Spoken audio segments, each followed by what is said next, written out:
ইসরায়েলের বিরুদ্ধে কঠোর অবস্থান আবারও পুনর্ব্যক্ত করেছেন ইরানের সর্বোচ্চ নেতা আয়াতুল্লাহ আলী খামেনি।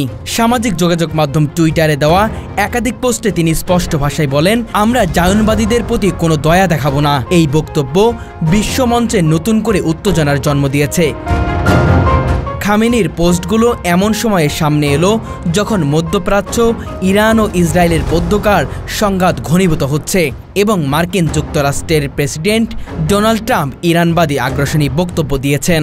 খামেনির যুদ্ধ শুরু হলো মন্তব্যটি বিশেষভাবে আলোড়ন তুলেছে আন্তর্জাতিক অঙ্গনে।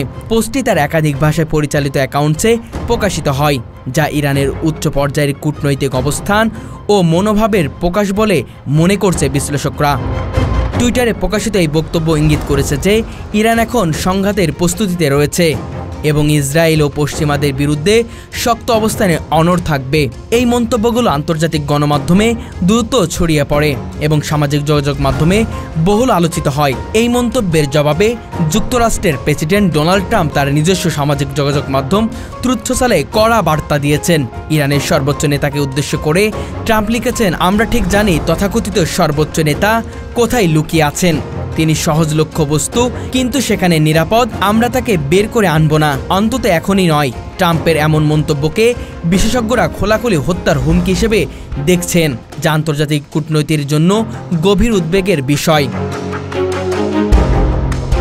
ট্রাম্প তার পোস্টে ইরানের বিরুদ্ধে একের পর এক হুঁশিয়ারি উচ্চারণ করেছেন।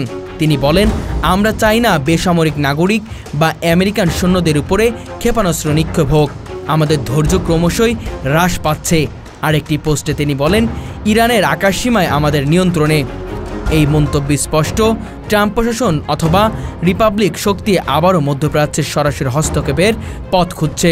ট্রাম্পের শেষ পোস্টে লেখা ছিল আনকন্ডিশনাল স্যারেন্ডার, অর্থাৎ নিঃস্বার্থ আত্মসমর্পণ, যা সরাসরি যুদ্ধের মতোই মনে করছেন অনেকেই।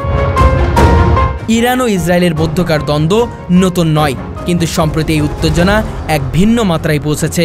ইরানের বক্তব্য ও ক্ষেপণাস্ত্র পরীক্ষাগুলো প্রমাণ করে যে দেশটি সরাসরি সামরিক সংঘাতের জন্য প্রস্তুত। অপরদিকে ইসরায়েল ও ইরানের পরমাণু স্থাপনাগুলোর উপরে নজরদারি বৃদ্ধি করছে। এর মাঝে যুক্তরাষ্ট্রের হস্তক্ষেপ পরিস্থিতিকে আরও জটিল করে তুলছে।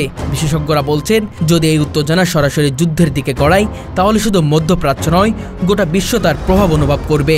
কারণ ইরান, ইয়েমেন উভয় দেশেই আঞ্চলিক শক্তিধর এবং এই সংঘাতে জড়িয়ে পড়বে সিরিয়ার শিয়া মিলিশিয়া, ইয়েমেনের হুতি এবং সম্ভবত সৌদি আরব সহ আরও অনেক শক্তি। এর ফলে একটি আন্তর্জাতিক সংঘাতে রূপ নিতে পারে। আয়াতুল্লাহ খামেনি ও ডোনাল্ড ট্রাম্পের মধ্যকার টানাপড়া অনেক দিনের। ট্রাম্প 2014 সালে ইরান পরমাণু চুক্তি বাতিল করেন, যা ছিল দুই দেশের সম্পর্কের টার্নিং পয়েন্ট। এরপর থেকে ট্রাম্প প্রশাসন একের পর এক নিষেধাজ্ঞা আরোপ করে আসছেন ইরানের উপর, যার প্রতিক্রিয়ায় ইরান আগ্রাসী কূটনীতি গ্রহণ করে। সাম্প্রতিক এই কথোপকথন শুধু রাষ্ট্রীয় বা সামরিক বক্তব্য নয়, এটি যেন দুই প্রভাবশালী নেতার ইগোর যুদ্ধ। খামেনি ট্রাম্পকে মাথামোটা শত্রু বলে উল্লেখ করেছেন অনেকবার, আর ট্রাম্প খামেনিকে আধুনিক যুগের সন্ত্রাসের পৃষ্ঠপোষক হিসেবে অভিহিত করেছেন।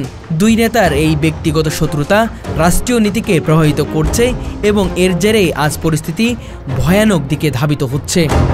রাজনৈতিক বিশ্লেষকদের একাংশ মনে করছেন, খামেনির যুদ্ধ শুরু হলো বার্তাটি সরাসরি সামরিক সংঘাত নয়, বরং এটি মনস্তাত্ত্বিক যুদ্ধ বা কৌশলগত চাপ সৃষ্টি।